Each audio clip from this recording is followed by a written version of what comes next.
नियम विधौ आदिपदस्य अनंतर कृतिद्योतकत्वा, नियम विधि में जो आदिपद है वह अनंतर कुछ न कुछ कृत्य शेष को बताने के लिए होता है।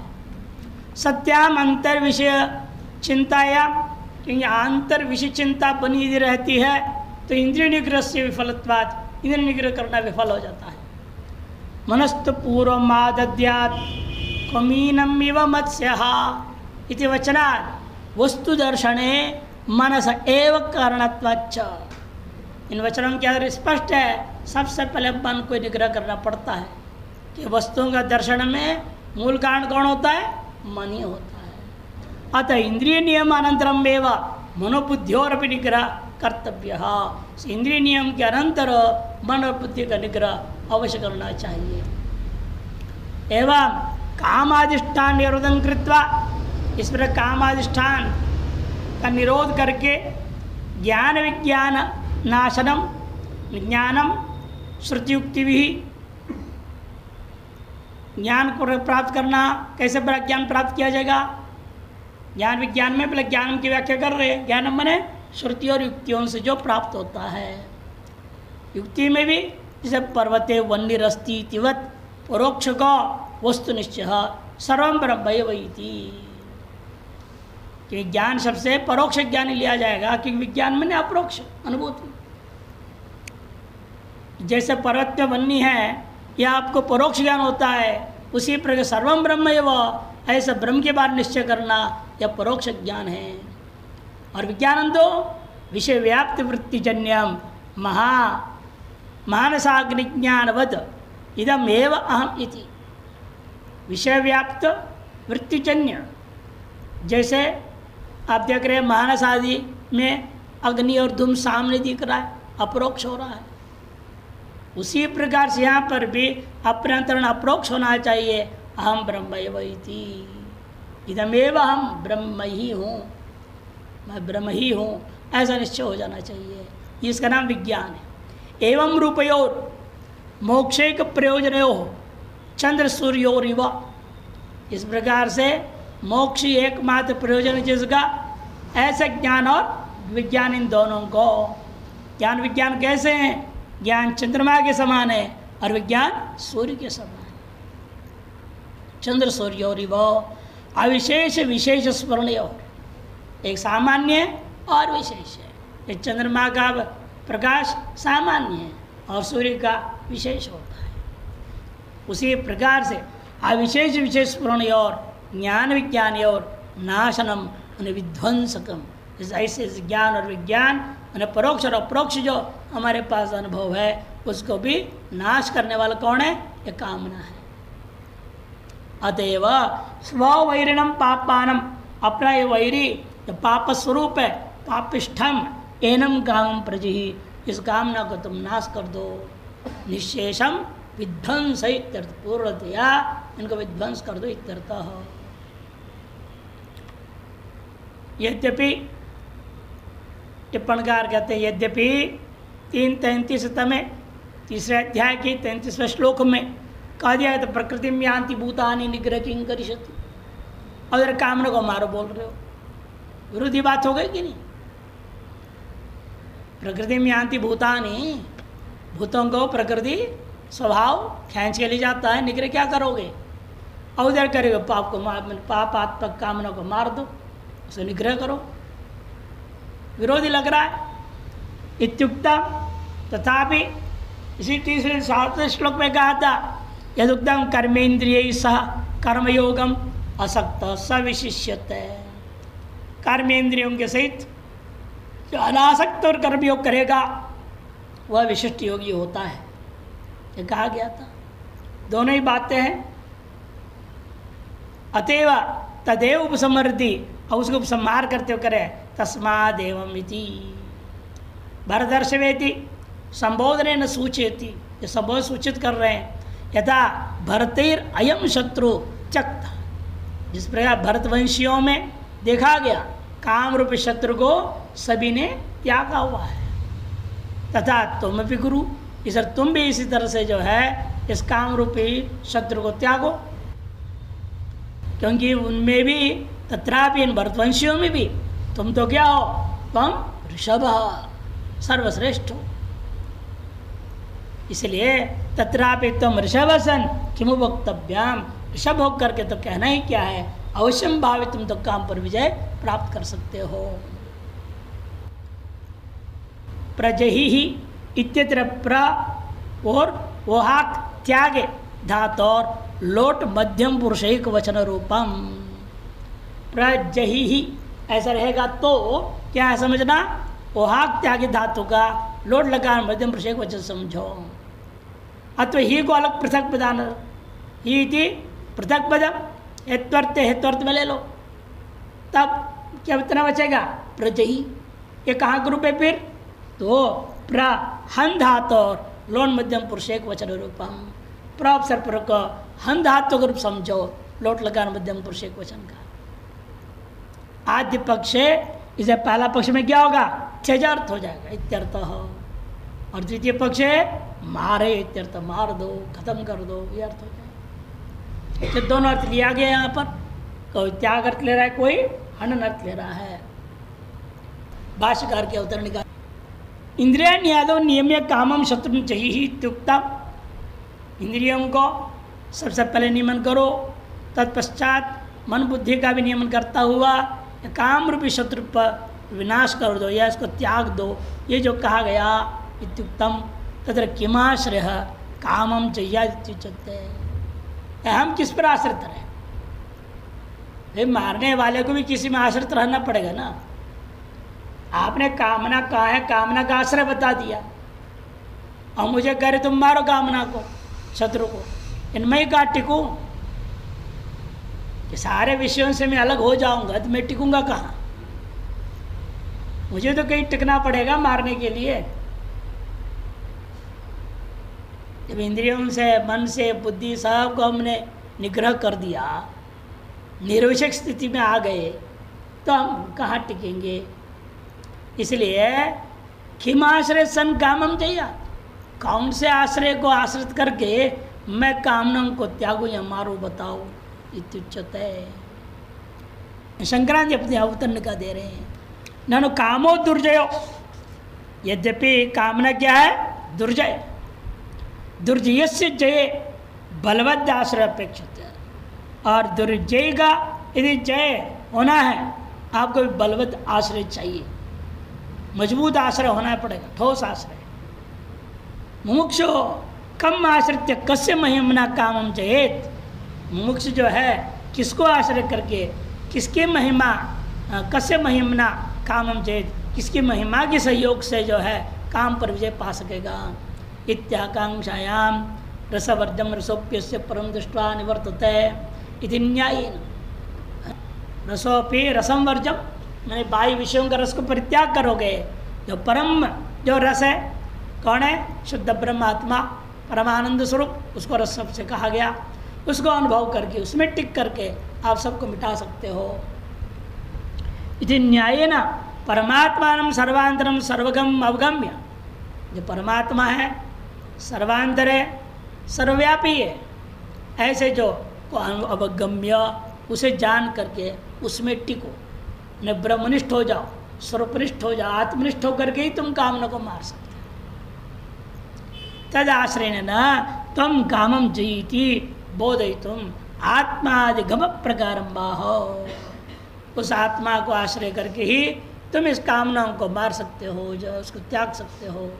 यह बात बोध कराने के लिए, इन आत्मा का अधिगम कैसे होगा ये पूछोगे, तब आत्मागम का ही, आत्मा के अधिगम, आत्मा की अनुभूति प्राप्ति, यही प्रकार को, प्रक्रिया को बताने जा रहे हैं। इंद्रियाणि इत्यादि, इंद्रियाणि पराण्याहु इंद्रियेभ्यः परं मनः, मनसस्तु परा बुद्धिः, यो बुद्धे परतस्तु सः। इंद्रियाणि पराण्याहु इंद्रियेभ्यः परं मनः, मनसस्तु परा बुद्धिः, या बुद्धे परतस्तु सः। यो बुद्धे है ना, हाँ, यो बुद्धे परतस्तु सः।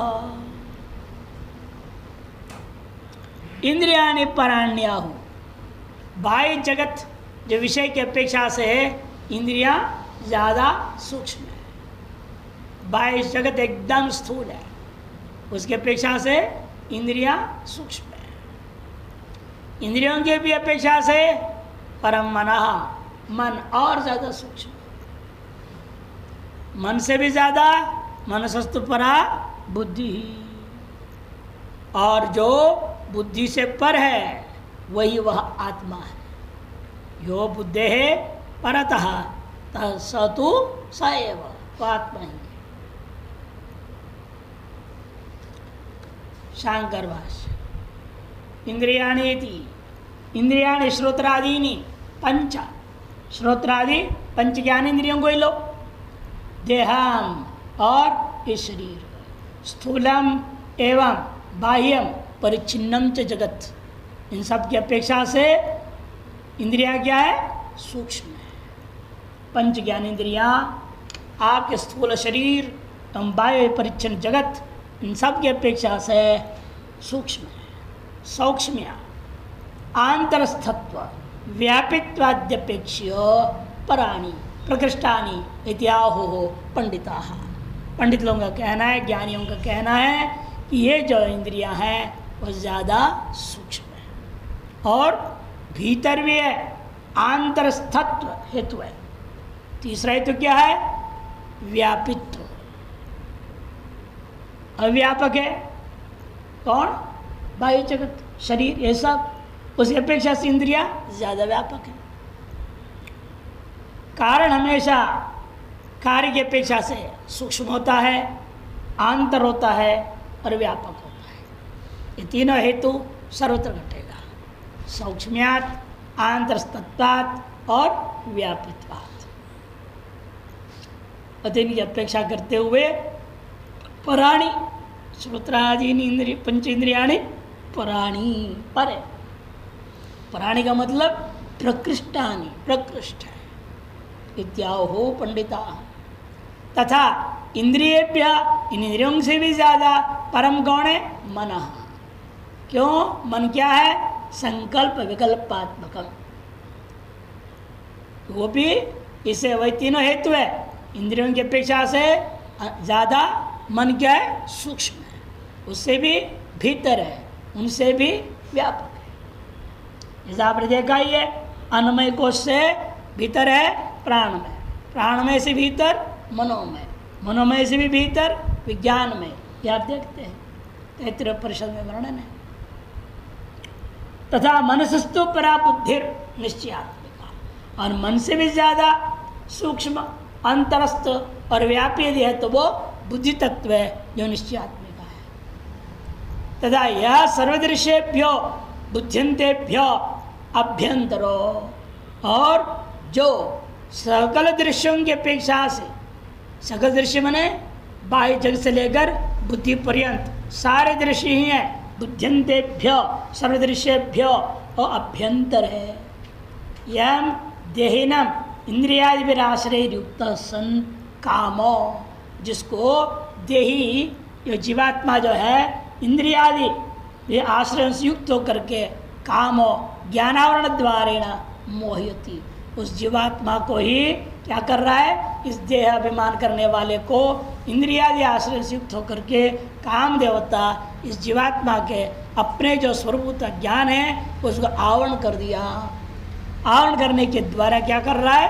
मोहयति तुक्ताम, मोहित कर रहा है। सा बुद्धेर दृष्टा परमात्मा, वह जो बुद्धि तक के सकल दृश्य का भी जो दृष्टा है वही आत्मा है, वही परमात्मा है। उसमें प्रतिष्ठित हो जाओ तो अनायास ही आप सकल कामनाओं पर विजय प्राप्त कर सकते हो।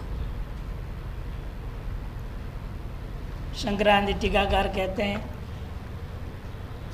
इंद्रियभ्य परायर्थार्थेभ्यश्च परम मनः इत्यादि कठोपनिषद का है 1-2-11 इत्यादि श्रुतिया इंद्रियाणि पराण्याहुः हो, उसी के आधार पर स्मृति यह भगवद गीता में कही गई है, इंद्रियाणि पराणीति आहु। इंद्रियाणि मैंने श्रोत्रादि नहीं, श्रोत्रादि पंच इंद्रिया पंच, और पंच कर्मेंद्रियाणि च, पंच कर्मेंद्रियों को भी ले लिया इन्होंने।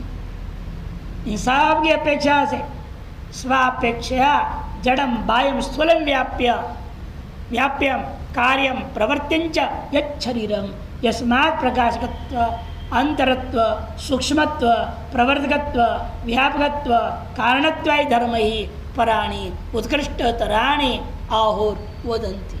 और भी कई हेतु जोड़ दिया इन्होंने कि ये सारी इंद्रियां कैसी हैं, अपनी अपेक्षा से बाह्य जगत शरीर और सर्व जगत कैसा है, जड़ है। सारी वस्तु बाह्य है, जड़ है, बाह्य है, स्थूल है, उसे व्याप्य है, कार्य है और हमारे द्वारा प्रवृत्ति है। ऐसा ये जो शरीर है इनकी अपेक्षा से, तस्मात् इन सब के प्रकाशक कौन है, इंद्रियां हैं। तस्मात् प्रकाशकत्व और उन सब से आंतरत्व भी है, सूक्ष्मत्व भी है, प्रवर्तकत्व भी है, व्यापकत्व भी है, कारणत्व भी है। इन धर्मों के वजह से इंद्रियां जो है आपके शरीर से लेकर के बाह्य जगत घटपट आदि पर सारे वस्तुओं की अपेक्षा से सूक्ष्म है, अतएव कह दिया पर है, उत्कृष्ट है।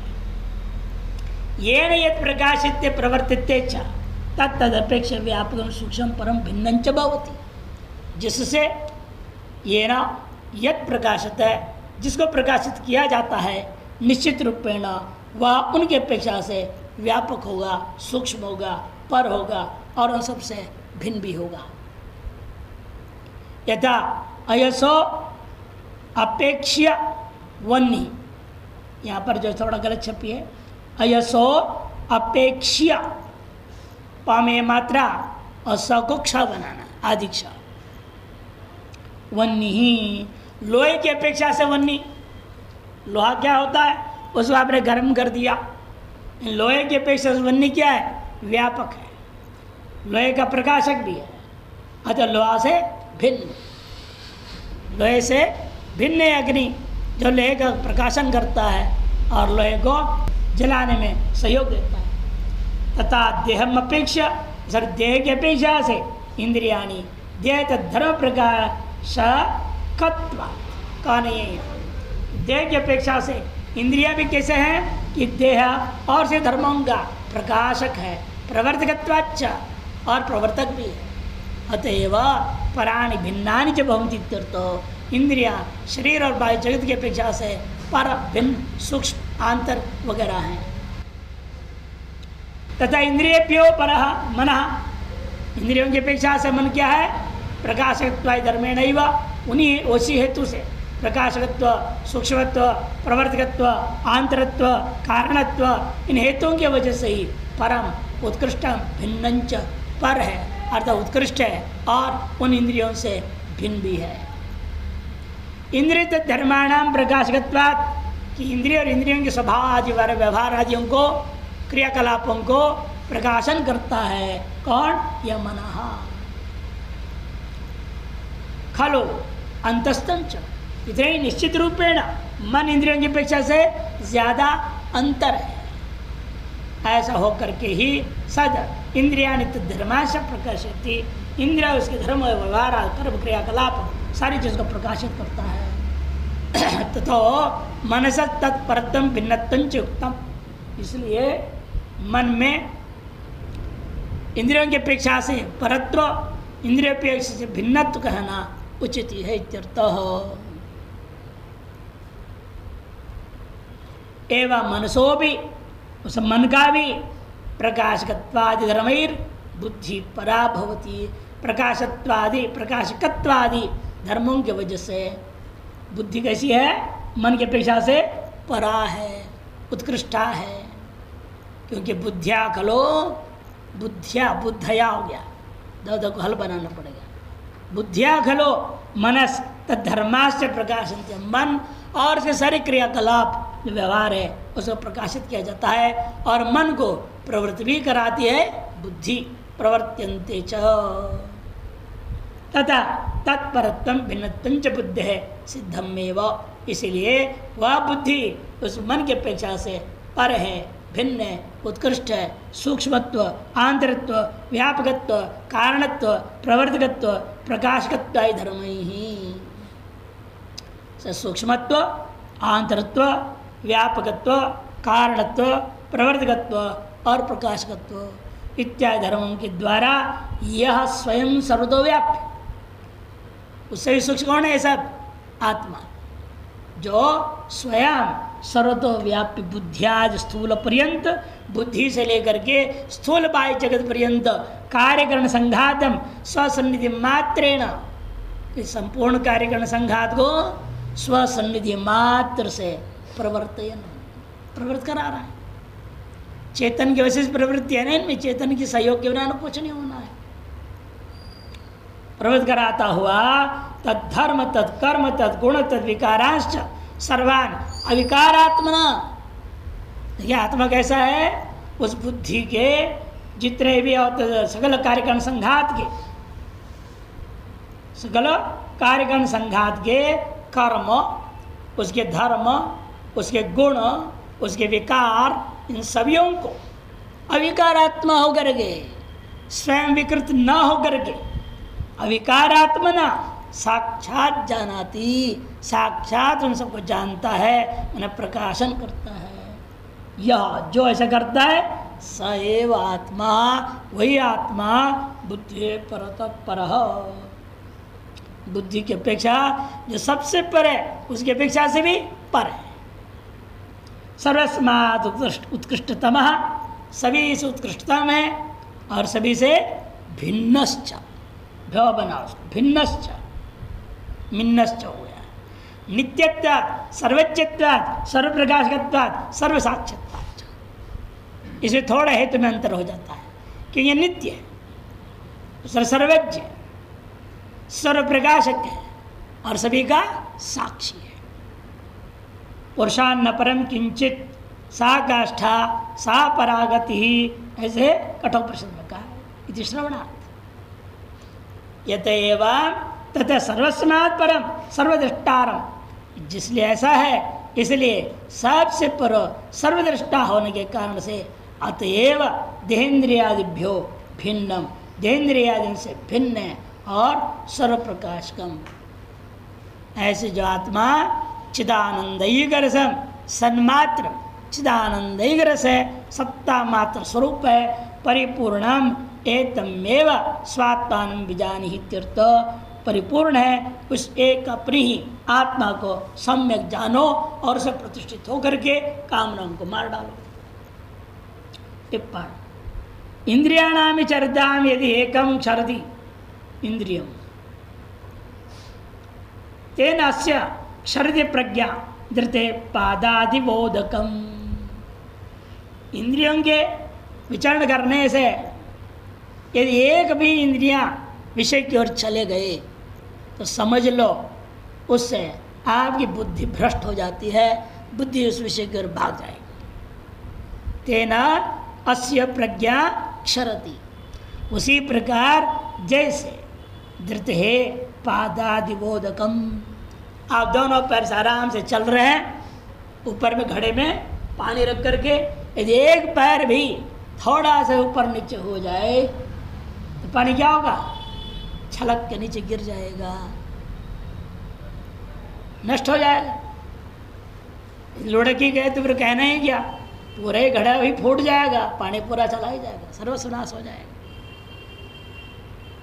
वैसे ही यहाँ भी समझो, धृति कहते हैं वास्तव में चमड़े का बैग को, चमड़े का जो थैला होता है उसका नाम धृति।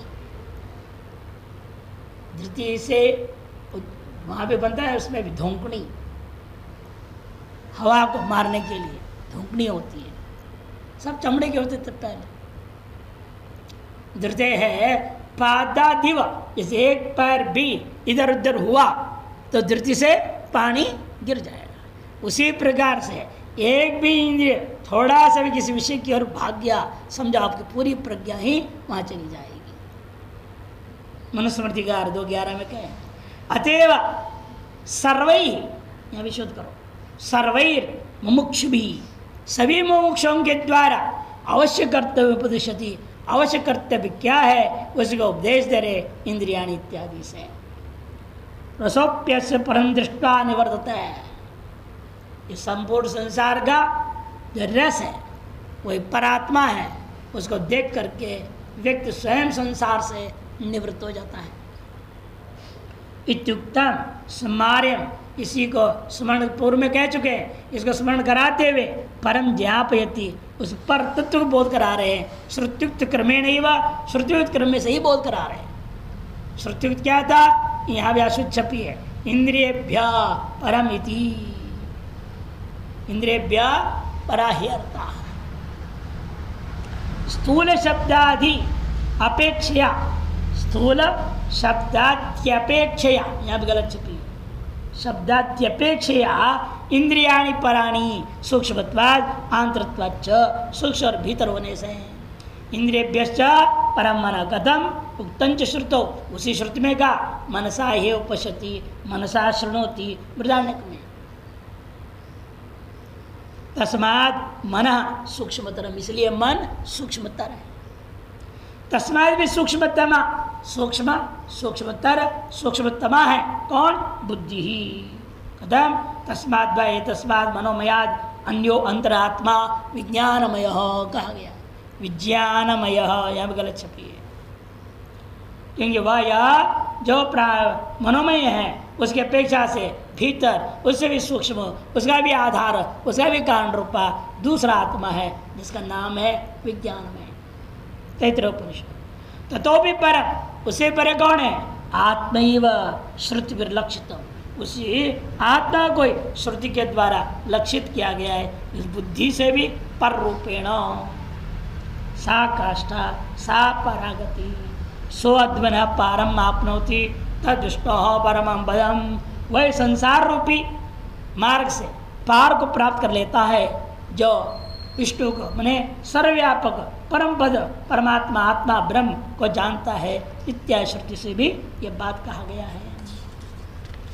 अगला श्लोक इस अध्याय के अंतिम श्लोक में भाष्यकार के अवतरण का नहीं है, शंकराचार्य अपने अवतरण का दे रहे हैं। एवं बुद्ध्यादि दृश्य जात से दृष्टारमात्मान, बुद्ध्यादि दृश्य समूह के जो दृष्टा है और आत्मा, उसको सन्मात्रम आत्मत्व अधिगम्य, जो सन्मात्र है ऐसे जो आत्मा को अपना स्वरूपत्व रूपेण निश्चय करके अनुभव करके तन्निष्ठया उसी प्रतिष्ठित होकर क्या करना, स्वशत्रु हो। अपना शत्रु कौन है, काम से संसार है तो निश्चय से निर्मूलन करो, जो काम है संसार का कारण है उसे पूर्ण दिया मूल सहित नष्ट कर। कर्मयोगस्य मोक्ष उपाय भूतस्य उपेय भूतया ज्ञान निष्ठया, जो कर्मयोग है मोक्ष का उपाय भूता है, उसके द्वारा उपेय भूता जो ज्ञान निष्ठा है वही संभावित है। संभाव्यमान सर्व काम निर्मोख एवं मुक्ति, संभाव्यमान जो सकल कामनाओं से नष्ट कर देना, मुक्त हो जाना, ये वास्तविक मुक्ति है। इति सूचयन कर्मयोग उपसंहरति, कर्मयोग को उपसंहार करते हुए कहते हैं एवं बुद्धे परम बुद्ध्वा संस्थभ्यात्मात्मना जय शत्रु महाबाहो काम रूपम दुरासदम। एवं बुद्धे परम बुद्ध्वा संस्थभ्यात्मात्मना जय शत्रु महाबाहो काम रूपम दुरासदम। इस प्रकार से बुद्धि से भी जो पर है उस आत्मा को अपनी बुद्धि से ही अनुभव करके, आत्मना तृतीय का बुद्धिया, बुद्धे है परम आत्मानम आत्मनैव बुद्ध्वा, आत्मा को द्वारा ही जानते हुए शत्रुम जो कहो कौन है, काम रूपा दुरासदम, उसको जही हे महाबाहो संबोधित। एवं शंकर भाष्य बुद्धि है परमा परम क्या है, आत्मान, बुद्धि परम आत्मा, बुद्ध्वा मैंने जात्वा जान करके, संस्थभ्य सम्यक स्तंभनं कृत्वा स्वेनैव आत्मना संस्कृतेन मनसा सम्यक समाधाय इत्यर्थ। संस्थभ्य का अर्थ कर रहे हैं सम्यक प्रकार स्तंभन करके, अर्थात अपनी आत्म बुद्धि से। वो कौन सी बुद्धि? संस्कारित मन बुद्धि से, शुद्ध अंतःकरण कर दिया गया। शुद्ध मन बुद्धि से सम्यक समाधाय, सम्यक प्रकार समाहित होकर के, जही एनम शत्रु हे महाबाहो, इस शत्रु को तुम मार डालो। काम रूपम दुरासतम, यहाँ पे काम रूपम दूर छप गया। काम रूपम दुरासतम, दुरासत क्यों कहते हैं? क्योंकि दुखेन आसादनम प्राप्तिर्यस्य, दुख रूपेण आसादन कर्म ने प्राप्ति होती है, पकड़ में आता है जो, ऐसे वस्तु का नाम दुरासतम। तम दुरासतम दुर्विज्ञेय अनेक विशेषम इत्यर्थ। इस काम के स्वरूप का कोई भरोसा नहीं, अनेक विशेष स्वरूप धारण करके आ जाता है, अति दुर्विज्ञेय। ऐसे दुर्विज्ञेय अनेक विशेष स्वरूप वाला ये दुरासत अत्य काम रूप को तुम नष्ट कर दो, आत्मनिष्ठ होकर के। संक्रांति टीका। महाभाव इति विशेषण, महाभाव विशेषण दिया। क्यों दिया? मुमुक्ष कामरूप शत्रु संहरण पटीयस्व द्योतनार्थ। मुमुक्षु को कामरूपा शत्रु के संहार करने में पटीयस्तु की अपेक्षा है, कुशलता की अपेक्षा है। अत्यंत कुशल मुमुक्षु ही यह काम कर सकता है, सभी नहीं कर सकते। यह बात को बताने के लिए महाभाव संबोधन दे दिया। बुद्धे बुद्ध्यादे इत्यर्थ। सर्वदृश्य से, संपूर्ण दृश्य की अपेक्षा से परम माने विलक्षण। कौन? दृष्टारम अखंडानंदैकरसम आत्मानम अयमेव अहमस्मि इत्येवं। अत्यंत विलक्षण है, अर्थात दृष्टा है वो, अखंड आनंद एक रस स्वरूप है। ऐसे आत्मा को यह आत्मा मैं ही हूँ इत्येवं स्वात्मना सम्यक बुद्ध्वा आत्मन्येव आत्मबुद्धि दृढ़ां कृत्वा, अपनी इस अंतःकरण के द्वारा सम्यक प्रकार जानने का मतलब अपनी आत्मा में ही आत्मविषयणी बुद्धि बना देना। अखंडाकृति ब्रह्माकार वृत्ति प्रवाहित होनी चाहिए, अभी क्षणिक नहीं, दृढ़ां कृत्वा तम आत्मानं कामस्य आश्रयभूतं कारणभूतं च अंतःकरणम् आत्मना स्वस्वरूपेण अंतर्बहि पूर्णेन अखंडैकरसेन संस्तभ्य। तुमको क्या करना है? उस आत्मा को कामस्य, काम का भी आश्रयभूता जो कारणभूतम अंतःकरण रूपी आत्मा द्वारा स्वस्वरूपेण अंतर्बहि, अंदर भीतर बाहर सर्वत्र क्या देखना? आत्मा को ही देखना, ब्रह्म को ही देखना। तब पूर्णेन अखंडैकरसेन संस्तभ्य मन संयोज्य, इस अंतःकरण तो उस पूर्ण आत्मा के साथ संयुक्त करके, एक एक भूत करके, आरोपितम नाम रूप ग्रहणम अकृत्वा, आरोपित जो नाम रूप है उसको ग्रहण न करते हुए, तदधिष्ठान भूत ब्रह्म दर्शन एवं नियोज्य, उसका अधिष्ठान भूता ब्रह्म दर्शन में ही इस अंतःकरण को नियुक्त करके, सर्वम ब्रह्मैव इति सर्वत्र ब्रह्म दर्शनात् सर्वम ब्रह्मैव, ऐसे सर्वत्र ब्रह्म दर्शन करने से अन्यत्र जो दुरासदम था, दुर्जयम था, जेतुम अशक्य स्वभावम, जितना अशक्य स्वभाव वाला था, ऐसे उस काम रूपम शत्रु जही मन विध्वंस है। काम जो शत्रु है उसको मार डालो, विध्वंस कर दो, ये इसका तात्पर्य है। विशिष्य विषय ग्रहणम एव काम आविर्भूति कारण, विशिष्ट रूपेण विषय को ग्रहण करना ही कामना का आविर्भाव का स्वरूप है। विषय ग्रहण कर रहे हैं माने कामना आविर्भूत है, ये सिद्ध हो जाता है।